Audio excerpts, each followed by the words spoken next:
Hello and welcome to the Future of Events, part of MASH Media's International CONFEX webinar series. And this time, in keeping with the title, we've heightened the virtual experience and partnered with the home for virtual and hybrid events as live.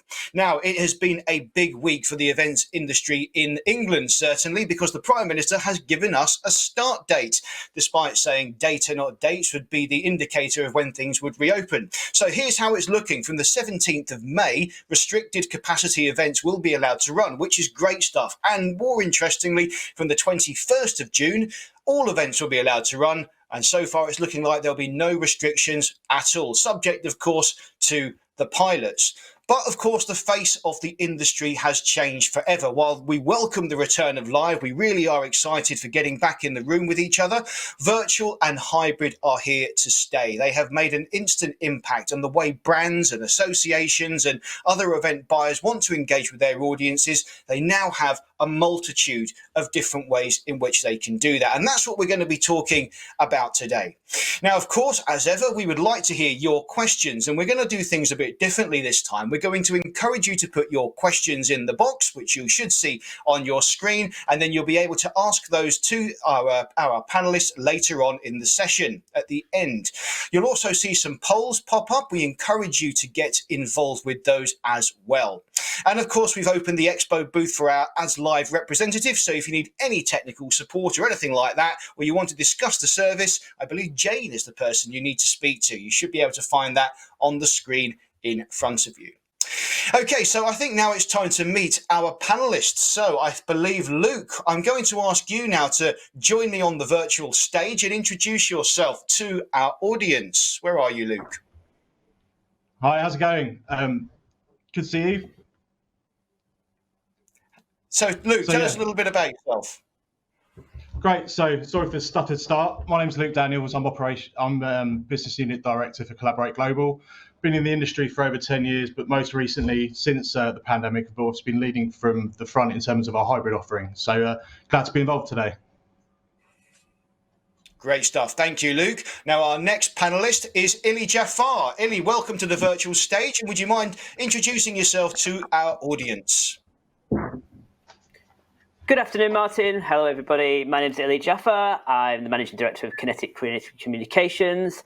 I guess my background is booze and music. And my claim to fame is I set up the experiential team back in the day at Pernod Ricard. Boozic. Oh, I like that. That's a good word. Not sure it's in the dictionary. Might have to use that myself. Brilliant stuff. And last but by no means least, Richard. Welcome to the virtual stage. Please introduce yourself to our audience. Hello, everyone. I'm Richard Logan. I'm currently the head of operations for Clarion Gaming, and I've spent the last 13 odd years arranging business-to-business conferences and exhibitions throughout the world.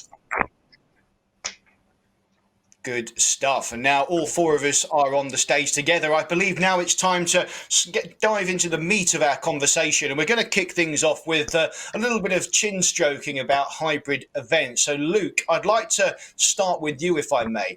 Why should an organizer consider a hybrid event when they're looking to get their engagement programs back up and running later on in this year? I mean, does the hybrid concept work well for specific sectors and event types?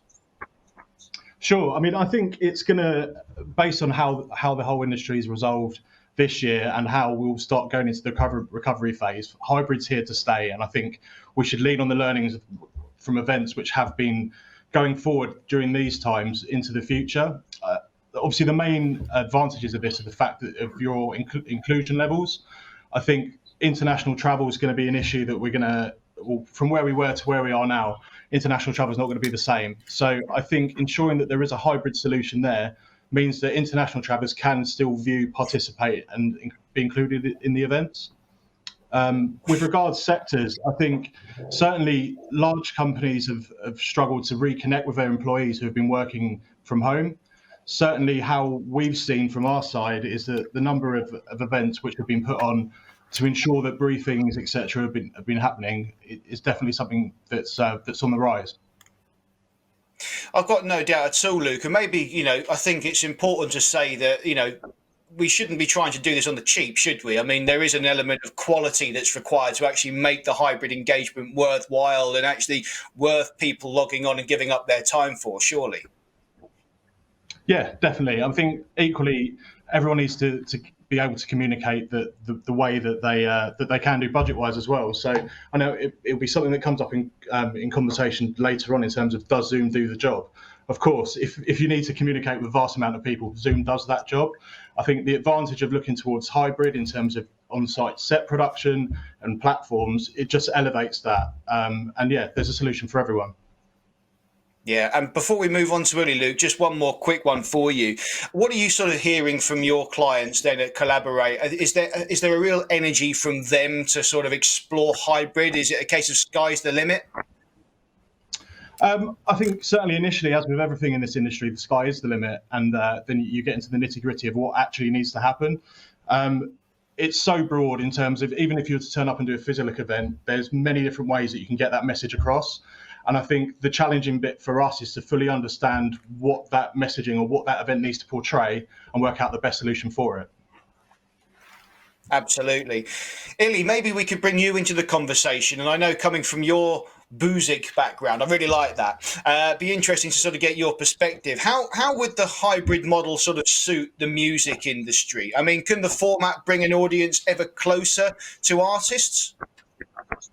Yeah, I guess it can. I think there's been a massive debate about hybrid, what it means, how you do it, and I think a lot of people have got hung up on the platform rather than, as Luke's just said, what is the messaging, what level of engagement.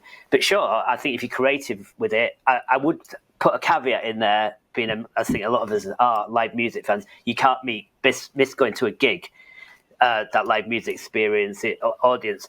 But there is that added value bit in terms of backstage access, lipstick cams. You can sit with the drummer if you pay a bit of extra money. I don't know. That kind of thing would be a bit creative. But essentially, live music, it is live music. But then, could hybrid help accentuate the gig experience? I'm sure there's some. I could think about it for a few hours and come up with something good, I reckon. Well, that would be certainly the ideal platform to do it. Is there, Illy, though, a risk that, it maybe creates a two-tier experience? Because experience is the key word, isn't it? I mean, when you go to a gig in real life, you're there, you're in the same, well, might not the same room, but the same arena as a band or an artist. That's a really personable connection. I mean, it must be quite hard to replicate that through an online channel, but nonetheless, it has to be done. Yeah, and I think that's probably where you'll get the pushback, because it is about that live experience, and it's kind of like, I think it's not, you don't want to create that two-tier things. Music should be a leveler. So I guess it's something that the industry and people better qualified than I am to actually get their head. But could it add value? Could it be part of the overall mix? Absolutely. Good stuff. So let's sort of move the conversation on. I'm interested to now hear from Richard. I want to talk about strategic planning for events. Hybrid is obviously a safe and confirmed bolt-on. Physical guests may, they go up and down. Virtual is all going to say the same. Richard, a hybrid event means you're planning for both live and an online audience at the same time. I mean, let's be honest here. Certainly from your experience, does that mean you actually double the resource? I don't think necessarily, no. I think you've got to look at what skills are available in your business, in your teams. As an operations person, I think, like Luke says, hybrid is here to stay. And really, these are going to be strings to your bows that operations people are going to need going forward. So if they haven't spent the last year upskilling themselves, they're probably keen to. So is that something you can facilitate for your team? Alternatively, if that gap is too large to close, then yeah, I think maybe you do need to look at recruitment. But then at the same time, there's a wealth of partners out there who are an expert in this field that you can go to. And you can find that crossover, I guess, that sweet spot. And probably that's what a lot of people in my position are going to be looking at over the next year, I would have thought. Yeah, but how does that sort of then impact budgets, do you think? I know that it's how long's a piece of string, but you've got the live element, you're paying for, a venue and everything that sort of goes with that as well. When you add the hybrid element on as well, should people look at it that way, or should they actually look at the return on engagement that say, okay, yeah, it might cost a few more pounds sterling to have this hybrid element to bring in an online audience, but think of that added engagement and what it's meaning to that online audience? Yeah, absolutely. I mean, I think hybrid, I was going to touch on something you said earlier on. I don't actually think hybrid is that new. If you look at any live sporting event, that's a hybrid experience already, right? You have the live audience there probably watching the World Cup final, the final of Wimbledon, and then it's being broadcast on TV.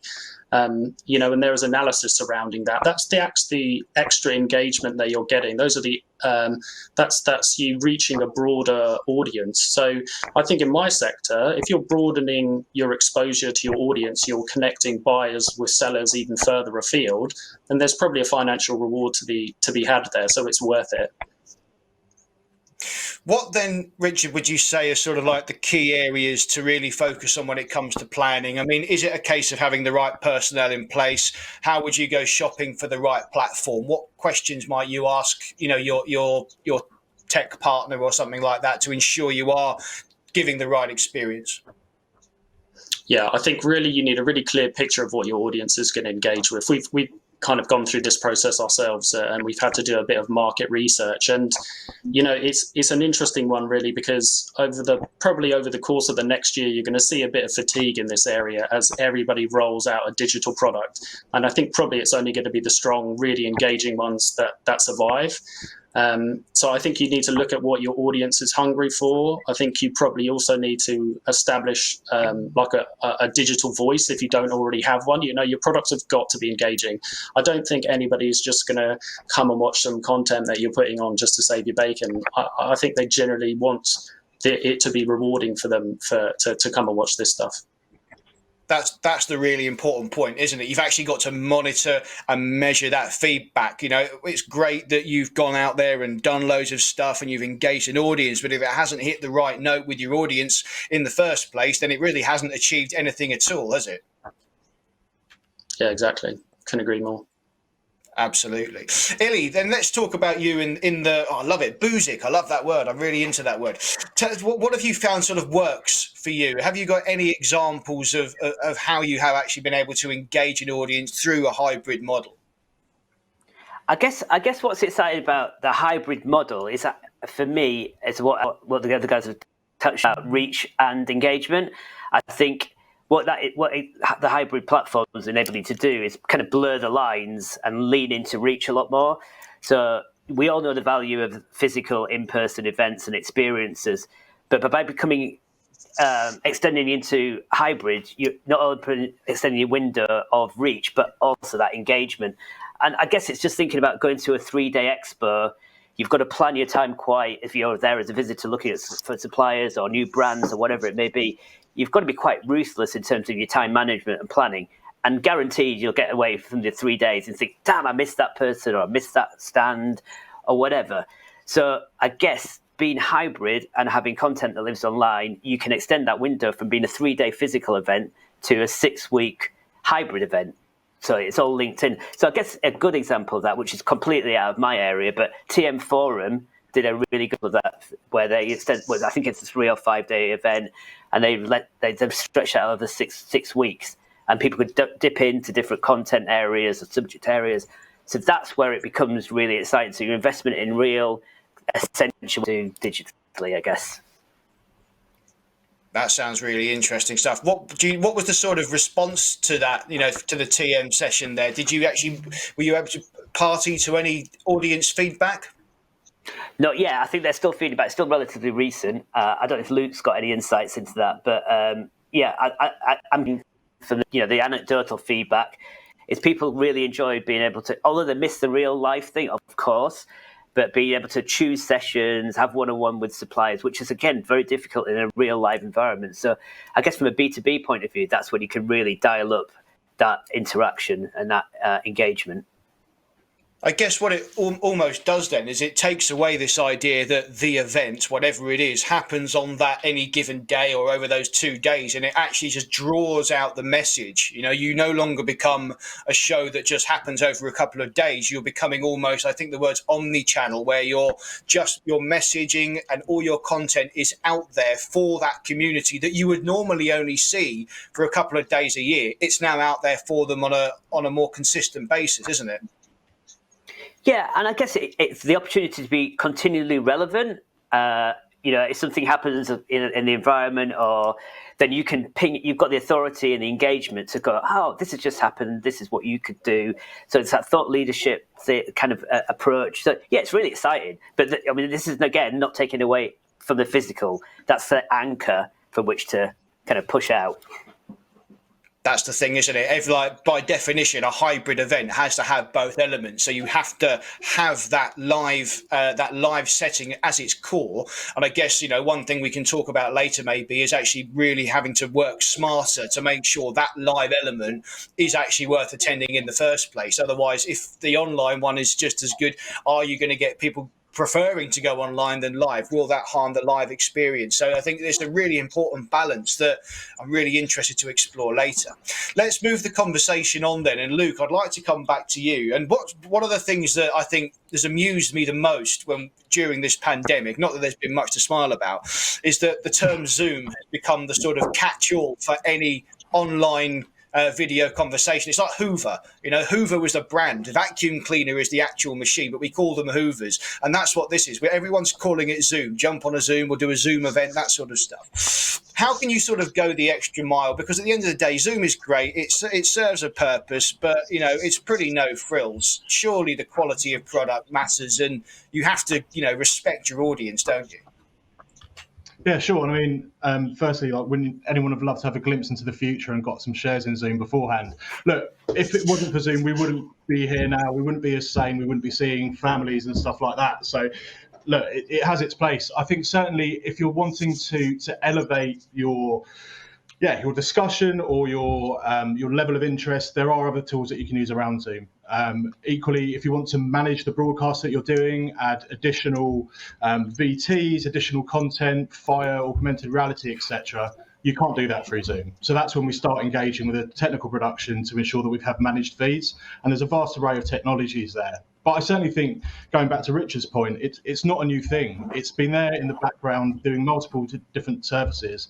But I just love how the industry has had to very quickly switch, evolve, learn how to stretch its communication muscles and work out other ways of using it. I just think it's going to be really exciting for the next 12, 24 months just to see how this moves and evolves. There's so much more you can do now, not being tied to your geography. And equally, looking at budgets and where brands and everyone else are obviously recoiling, I think everyone's felt the pinch no matter what sector you're in. That's here to stay as well. So I think being realistic and making the best out of what you've got is where we need to come together as an industry. So I think that's my point on that. Yeah, absolutely. And it's about, you touched on the important point of having like an AV production team. What our viewers here can't see is we've actually got a production team helping us run this today. And I've done this from, a few times from studios as well, proper studios around London as well. And it's great. I love it because, you get treated like a TV presenter. The makeup lady comes around, you get the little earpiece getting counted in, it's great. It's fantastic. But, it just adds to the quality rather than, just going for what is quite a standard system. And I think that, the events industry really is having to look to the TV and production industry for that polished edge, isn't it? Yeah, definitely. And also sourcing talent. So few and far between, I'm told. So, Richard, from your operations perspective, then, how does this sort of change your approach? Because obviously, ops people generally quite traditional. You know what you got to do in a live setting. Add the technical side to your day job, if you like, and all of a sudden it just changes the rules. So, how are things going to change from your point of view? Yeah, I think when you look at stuff like Zoom. It does have a practical application, I think, especially for ops people. I was saying to one of my team today, that, we spend hours on the phone or answering emails from people, and why can't we embrace the fact that Zoom is much more widely accepted now? Should we be doing open days and live webinars where our customers are able to come to us and ask us questions live that we can answer? So I think there's a really exciting exciting to an ops person, boring for everybody else, but practical application for things like Zoom. I don't think it would probably cut the mustard when you're talking about it being a part of your event, like Luke says. I think there's so much that can be done with it. You're not going to be seen as really pushing the envelope running something on Zoom. As Illy was saying, the sort of time scales of your events now have been so expanded to have things before and after. Really, probably your on-site live experience is the culmination of the entire event. You should be running content or experiences before and after to really generate that excitement. Culminates on site at the live experience, and then you're easing the come down after it via additional content you're running via a hybrid platform. Yeah, absolutely. And that's a really interesting point you make, actually. Again, it's just making sure we kind of elongate that message. And it's just, again, it comes back to that word, engagement. People are now going to be so familiar and expectant of having some sort of digital element to keep that reach open. It really is a fundamental part of where we're going. So obviously, with the fact that we're all kind of seated in our own offices and our offices now, we're obviously not moving around. And then that sort of brings sustainability into the conversation. And that's what I kind of want to ask you, Illy. How prominent is sustainability on the minds of event organisers? And is the hybrid model a solution to sort of reducing our carbon impact? Is that something that you would agree with, perhaps? God, that's a really good question, Martin. I think it's very much watch this space. I think everybody, especially brands, people like that, are trying to navigate what purpose means to them and what it means to consumers and and the industry itself. So that's what sustainability would fall into. And I guess from a consumer's perspective, those brands are under increased scrutiny to live by the sword in terms of their green credentials, their CSR, diversity, all those things that have come to the fore in the last 12 months, especially. So I guess, yes, it's going to be top of mind that some brands will try and go 100% digital. I don't think that's the right answer. And I think one thing that we have to be careful of is this budgetary drift, that people think that hybrid is a substitute for and cheaper than real life events. So I think that's something to be very, very, very wary of. So yeah, I think it's top of mind. I think it's very much watch this space. I think a lot of brands, it'll be very, very much part of their strategy to sort of say they're doing this and then promoting it as that because it's greener. But I guess it's something we all need to be thinking about in terms of effectiveness and putting 40-ton trucks on the road, driving up and down to Bradford. It's not glamorous, but it's not eco-friendly either. But you see my point. It's not going away. Yeah, it's interesting that you raised kind of the idea of budget drift and so on. I've spoken to a lot of agencies and corporates over the last few weeks, and I think at first there was this idea that hybrid or online only is a cheaper alternative to live events. It really isn't. I mean, if you actually want to go down the professional route, then you are paying for quality, and that's going to cost whatever it needs to cost. I mean, I don't think this cheap alternative idea comes into it. If you just want to engage with your audience on the cheap, then, well, to be honest, I don't think you should be engaging with your audience at all. You have to get that quality right, and that's going to cost whatever it costs. Luke, I saw you sort of nodding. Do you agree with that? Yeah, definitely. But I think equally it's different strokes for different folks, isn't it? A roller banner will do the same thing, but a full custom build in an expo centre is going to do slightly differently. But I totally agree with your point in terms of to reach those levels of communication, there's so many people involved, so much expertise involved, and that's what the cost is. But I think sort of rolling back to your initial point, Martin, in terms of sustainability, I think certainly everyone's time has become a lot more valuable now. And I think certainly the days of trudging in, commuting to an office, everyone's seen a slightly different way in terms of the amount of travel that's needed for working. So I do think the ability to hold a headline show in Europe, for example, and expect people from different nations to invest in that show firstly, and secondly to attend. I've just got the feeling there might be a bit of a shift in that, and I think certainly hybrid could ease that and allow the engagement to happen and the messages to be told and stories to be told there. That's it. Messaging, stories being told. It's all got to be thought about properly. So let's move on then to the kind of like the fifth segment of our conversation, Steer. And that, Richard, I'm going to start with you, is about how we approach the different needs of our audiences. I mean, how do we kind of, in your experience, get a better understanding of how to deliver what it is our audience actually needs? How do we drill down? I think the obvious answer to that is you've got to speak to your audience. You need to understand what they want and also how they're going to consume it. I don't mind sharing that we ran digital events last year. We sort of followed that format that you would have in a live event. We're going to run it over these 3 days. We want you to tune in. But actually, customer feedback has told us that doesn't really work for them in the current sort of working environment where they're perhaps working from home, they've got pets and kids to look after. They can't just all of a sudden block out, large swathes of time in their calendar.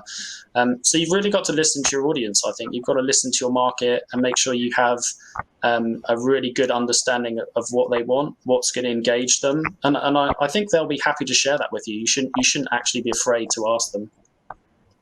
Absolutely. Never be afraid to ask your audience what they want. Absolutely. Illy, what about you? How would you approach different audiences and getting an understanding of how to deliver what it is they actually need? Again, as Richard said, ask them. I mean, they are stakeholders who are engaged in what you're trying to do. If you don't know because you haven't asked them, then you're going to be going down a very different route. And, there's a big entrenched view in the wine industry, for instance, that they've got to do these massive physical tastings every year, the same day.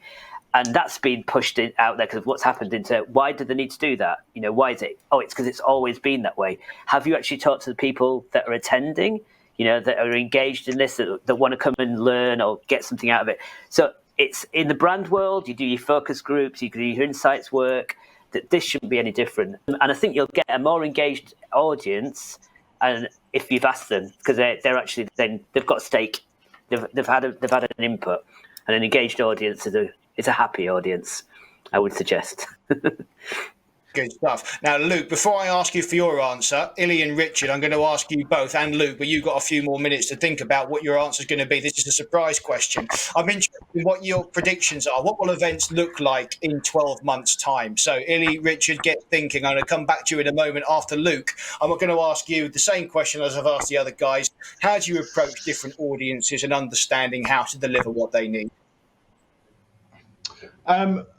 Yeah, I think the guys have touched on it. Know your audience, and I think ensure that you've broken it down to be consumed digitally, if that's the case.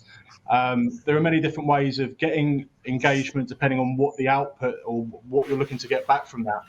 But the fact that you can really quickly and easily interact with the audience is the one thing that you've obviously now got with hybrid. In a room of people with a Q&A session, someone might not feel as comfortable putting their hand up and answering the question. Everyone's pretty bright and breezy in terms of answering a question in a chat room or going straight into speaking to someone directly. So, yeah, I think that's the major difference.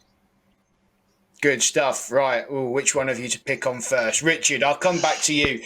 So go on then. What's your predictions? What do you think events are going to look like in 12 months? I can make it easy for you in the area in which you work.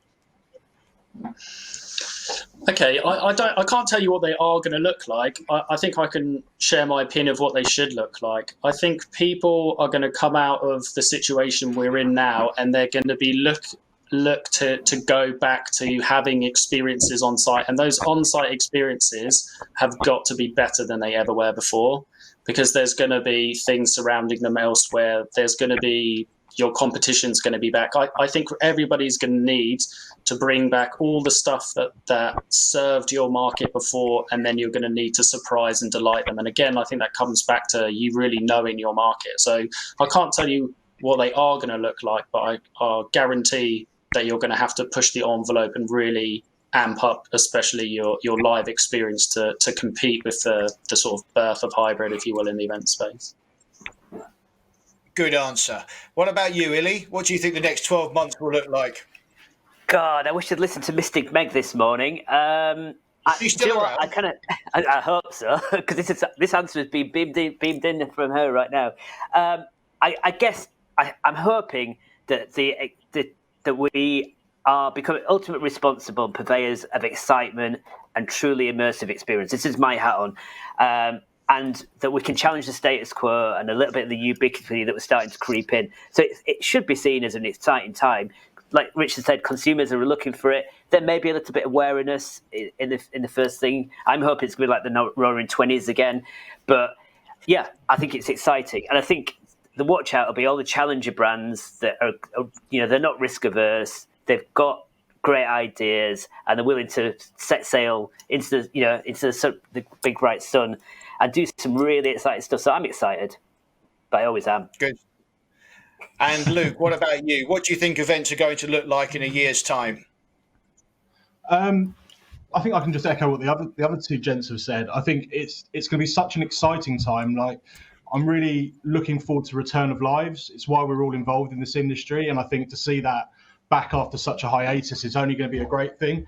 But I just think with the amount of thinking our industry's done over this period, putting them both together and seeing what the end result's going to be, it's not going to be like we've seen it previously. If anything, it's going to be massively amplified. So I'm just looking forward to see what comes through, because I think everyone, like Illy says, is going to be trying to push the envelope a little bit more.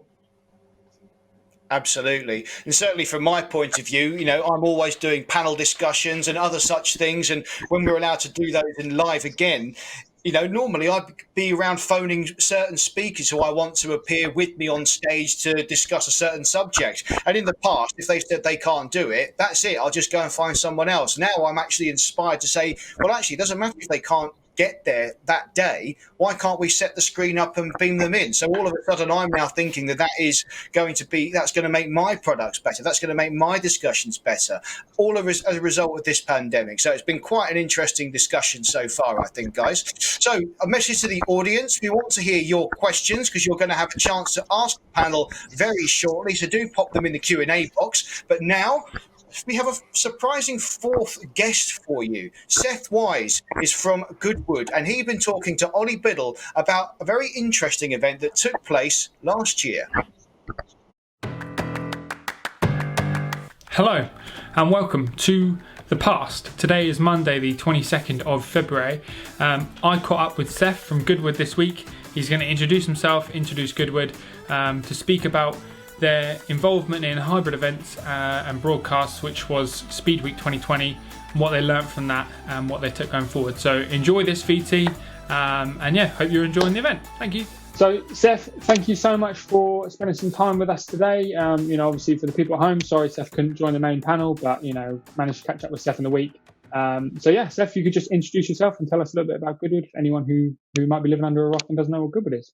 Yeah, absolutely. So, hi, I'm Seth Wise. I'm the Director of Partnership Management here at the Goodwood Estate. So I lead a team of people who really look after the contractual rights of our commercial partnership portfolio, covering a broad variety of sectors from financial through to automotive.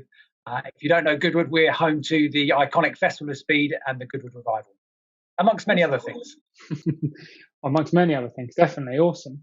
And then obviously, the main topic that we're here to talk about today is hybrid. And that's something that you guys tackled head on last year for Speed Week 2020. So if you could just give people an overview, what were the initial challenges that you faced going in thinking about Speed Week 2020? Yeah, so really, Speed Week came out of adversity in the sense that, like many businesses in 2020, we were up against it with the COVID-19 pandemic pretty much ripping the heart out of everything we do. So we needed to find a way to continue to engage with our global audiences, but also to give our partners, our commercial partners, a platform to deliver their messages and their key stories out into the world. So ultimately, being pioneers, we embarked on a mission to try and find a way to keep Goodwood relevant and keep our brand out in the marketplace, and ultimately came up with the concept of Speed Week.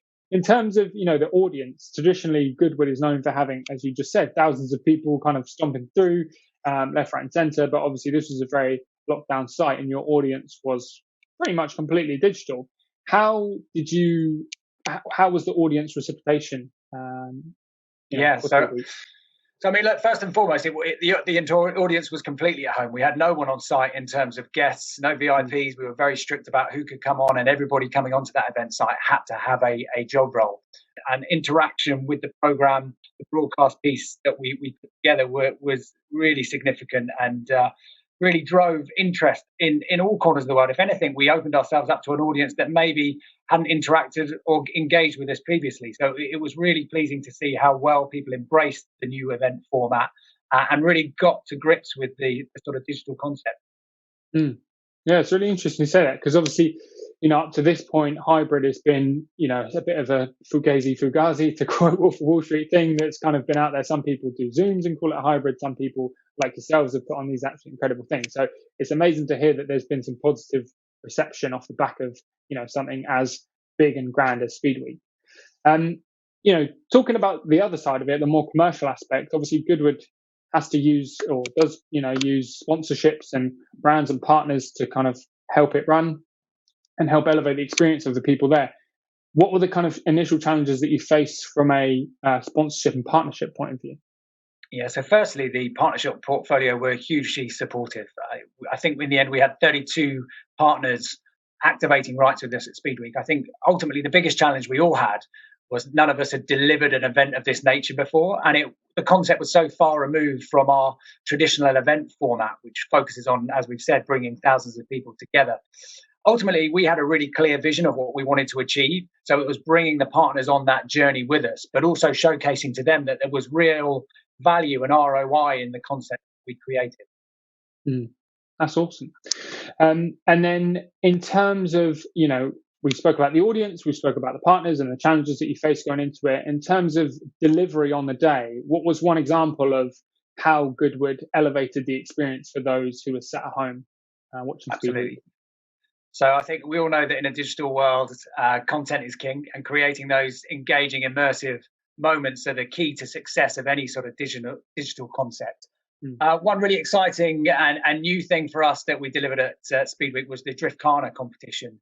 And I think the exceptional 3D cameras and high quality sound engineering that was incorporated onto the cars and in and around the track really enabled us to bring the audience at home into the heart of that competition and sort of experience the tire burning, exhilarating noise and movement of those cars, which was quite a thing to see. And I mean, I was one of the lucky ones to be on site and able to see that up close and personal, but I know that the output and what people saw at home was just as exciting. Yeah, I mean, I was watching back over Speed Week 2020's 11 wildest moments, and I think at number 8 or number 9 it was one of the drift cars going towards the barrels and then just completely, he was completely fine but completely plowing into them. And it's moments like that, putting the 360 sound and audio in the middle that you just can't replicate. It's just really about really pushing things to the limit and just pushing the boundaries and finding different ways to ensure that we can as I say, bring that action into people's homes wherever they are in the world. Yeah, amazing. So in terms of, everything we spoke about up to this point, at this point in the story, Speed Week has been done. So what are the kind of main learnings that you're taking forward to next year? Yeah, so for us, I think it's about actually utilizing the best bits of Speed Week and looking at how we can incorporate them into our wider event portfolio. I mean, we are absolutely committed to bringing people back to Goodwood in 2021, and we really are looking forward to welcoming our audiences back onto site. But what you will see from us going forward is that sort of putting the audience who are unable to be with us on site at the forefront of everything we do. So really, it's that kind of almost digital stroke broadcast first. What can we do on site that will engage audiences around the world who can't be here with us? And I think if we can do that, then we can bring in those key learnings from Speed Week and really enhance the output of our event portfolio. Amazing. And one final piece. I know I just said that, but one final piece with anyone watching at home with their notepads and pens, in one sentence or just one piece of advice for anyone who's going into this, especially for the first time, what could you say to them? Be creative. I think the one thing you get with hybrid that you don't get with a physical, or the one thing that you get with a physical event that you don't get with hybrid is the boundaries. The limitations are sort of almost like non-existent with a hybrid and a digital event. You can really go to town, and that was one of the most exciting things about Speed Week is we could really push the boundaries of what we thought was possible. So be creative is my tip. Awesome. Well, Seth, thank you so much for spending some time with me today. It's a great insight into Speed Week 2020, and to know that you guys are, thinking about this moving forward as well. I'm going to hand back to Martin and me in the future now as I move on to a Q&A session. But yeah, thank you so much, Seth. Absolute pleasure. Enjoy the rest of the show. Cheers. Thank you, Ollie. And of course, thank you, Seth, as well. And back a message to the past. Actually, after that, you did that. That's when the announcement came through that we might be able to go live from the 21st of June. So it's a positive future. So I'd like to say thank you to our panelists, Luke, Illy and Richard, who you can now go and meet and ask your questions. So what you all need to do is please make your way to the breakout session where you can dive a little bit deeper and have those questions answered. Thank you so much for spending some time with us today. Hopefully you enjoyed my VT and I'm absolutely sick of my face. We have got Luke and Richard with us now, so we're going to run through a couple of questions from you guys. So Luke, first question from Rachel Cairns, hope I'm pronouncing that right. How do you tackle a client's objection of hybrid reducing footfall to a physical event? Objection to hybrid. So I think if it reduces footfall, we're going to get to a stage where only people that are in that locality are going to be able to attend. So I think having hybrid or having a solution there for sharing what's going on the ground surely breeds more inclusion, unless I'm missing the point of that question. I guess it's, from Rachel's perspective, reading into the question, I guess it's, when you're thinking about planning a hybrid event, to me that acts as a bolt-on. It doesn't mean that the hybrid event has to take over from the physical aspect of it. I was going to say, don't try and just replicate what you were doing at the live event. I think that's probably the wrong approach to take. This is a companion piece to sit alongside what you were doing at the live event. So, I think if you apply it correctly, what you're doing is broadening your appeal, broadening your exposure to your market or audience, rather than robbing yourself of your footfall for the on-site experience. That's really interesting. So just going to rephrase that for anyone who missed the first part of that question. That was from Rachel Cairns. How do you tackle a client's objection to hybrid reducing footfall? Illy, welcome to the Q&A session. The next question for you comes from Lena Gallo. How can events manage business models and budgets with less physical paying guests? Guys, good question. I guess we're still kind of trying to navigate that. The physical side of things doesn't change, but then I guess you've got to look at whether you're trying to monetize your hybrid offer as well, or whether, because that is hybrid and it's digital, then your barrier to engagement or entry is free. So you get people engaged, and then there's a whole, well, do you partner with brands to help support the cost that can add value to your programming? But I think, again, as Richard said, I think you've got to look at it, in the round, and it's not a replacement for live. So you can't necessarily say, I'm still going to charge 35 quid a ticket when you are trying to do something hybrid. So I think you've got to look at it in the round, look at all the costs, collect them together. But I think consumers' expectation is if they register for something online, it's going to be free. And I think this is a big debate the arts world are having at the moment. In terms of if they're doing hybrid gallery exhibitions, can they still charge people? So, I think people wouldn't mind a nominal fee, but charging full face ticket price for as a live event, I think would be the wrong way. Sounds like there's some big questions coming out the back of that. Go on, Luke. Sorry. Yeah, I was going to say, just tagging on to that, I think there's many different ways, and obviously we're using hybrid as a point of reference, but hybrid is vast in terms of how we're looking to do that. There's obviously ways. There is an online experience for an event. We can ensure that there's packages or anything else that goes alongside that, and it's about ensuring that the brand touch points are still maintained. In terms of budget, and I know there's a comment that's come up here now in terms of how can we ensure that a hybrid event is put on alongside without increasing budgets. I think it's picking your battles and trying to work on those touch points. I'm by no means suggesting that every event that takes place needs a full LED set, on-site live recording. I think just trying to incorporate the learnings and the little bits that you can do and amplify those touch points, that's, I think, the lesson that we've learned and where we can start to continue from there. Certainly interesting. Cool. So, Richard, this one comes from friend of the family, Paul King from MASH. The best tips for sponsors of virtual events and how can you maximize the ROI? Okay, that's an interesting question. I suppose I'm going to answer this very much from my perspective, right? Is that we've maybe seen a shift in what sponsors are really expecting to get sort of back from some of these things. You know, I think in the olden days it was just get as many people in touch with them as possible, but really now that they've become aware that, you know, that's not an effective use of their time to reach out to thousands of people that have potentially just touched something. You know, what they're looking for is the hot leads that have genuinely engaged with the content or with the experience, whatever it is. So I would say, you know, make sure your setup is there to track that sort of thing, to genuinely get out the leads that those sponsors are looking for. And you're only going to do that by really understanding what they're after. And then, you know, designing your production to meet those needs, or at least sit alongside those needs. Hopefully that answers that question. Yeah. And I think to add to that, to build on that a little bit, is I think you're going to see some of the terminology start to change, like hybrids coming into the fore. I think those partnerships will be partnerships more.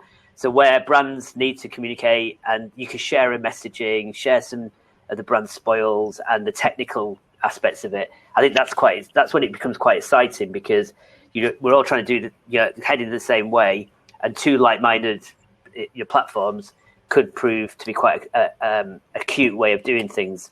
Yeah, I think. Sorry, I know you're going to jump in, Ollie, with another question, but just tagging onto that, in terms of when obviously different types of events, but when we have exhibitors at events, like the majority of time that's there is to produce content that's then further shared on social. But if organisers then start getting into the point where there's a purpose-built studio within the hall, which is sponsored by or assisted by sponsors, then you're constantly managing that media and all the touch points through that as well.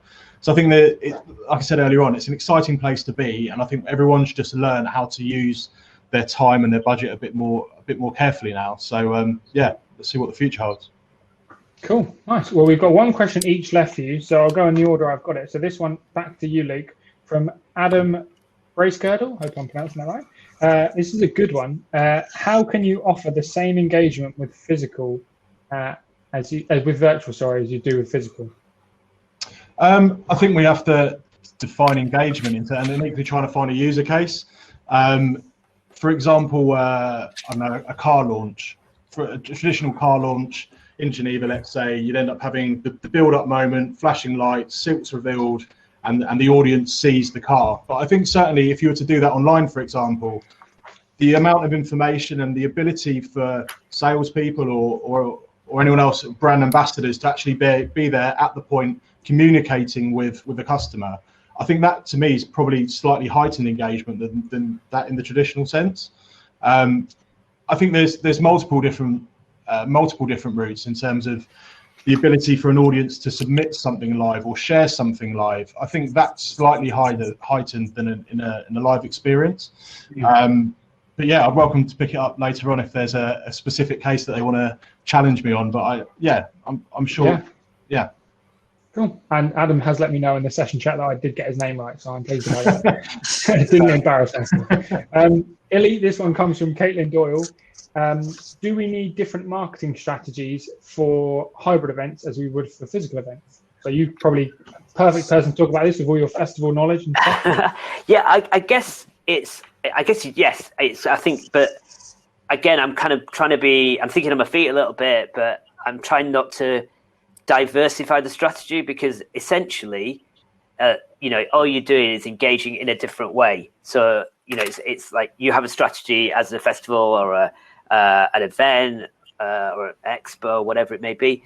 So I guess there's an argument that whilst digital and hybrid is part of your strategy, it's a tactic at the same time. So you'd address the content differently, but I think unless you're looking at it in the round at the planning stage that you are going to be hybrid, that then brings up different prongs into your planning. I'm trying. I don't know if I explained that very well, but I guess no, but yes. Yeah, no, it's fine. This is the Q&A session. It's more relaxed here, really. It's cool. Perfect. And then last question to Richard, just before I pose this question, at the end of when we finish off with Richard's session, feel free by all means to leave, but the networking session will be open. It's kind of like a quick fire networking session. So you join in, paired up with a random person, and you speak for, I think, a minute or two. So I'll pose this last question to Richard, and then we'll close off. So Richard, in terms of budget, how can agencies and brands justify the match spend for hybrid or increased spend, but with less of the footfall? And I'm sorry to who asked that question right at the end of Martin's piece. I didn't catch your name before I had to jump into here. Yeah, I mean, it's a good question. And I don't know if my answer is going to be very broad, but I think you probably want to maybe look at your long-term plans. Yeah, don't get bogged down in sort of short-term, really quick rewards on these things. I think this is going to be a tool going forward, and what can you do now that could potentially yield results further down the line. So if I look kind of internally at the market I serve, there will have been people who haven't been able to make it over to some of our really large events, although they're global. It's a lot to ask their boss to sign off on a flight over to the UK to attend a show, especially if they haven't been before. They don't ultimately know whether their goal is going to be reached by coming to the show. So the hybrid format can really sort of broaden our exposure to that audience for them to come and have a look, look under the hood, kick the tires, whatever you want to say. And then the following year, you might find that they're over at the show, attending in person, making purchases from your supplier. So I think, tie it into your long-term plans. Don't look at it for this show, this year. I think you've really got to think big. This is a potentially tectonic shift in how we are delivering events. Tectonic. What a great word to finish on too, Richard. Thank you so much for joining me, and I do hope you enjoyed the rest of the breakout session and then enjoy some networking after that as well. Thank you.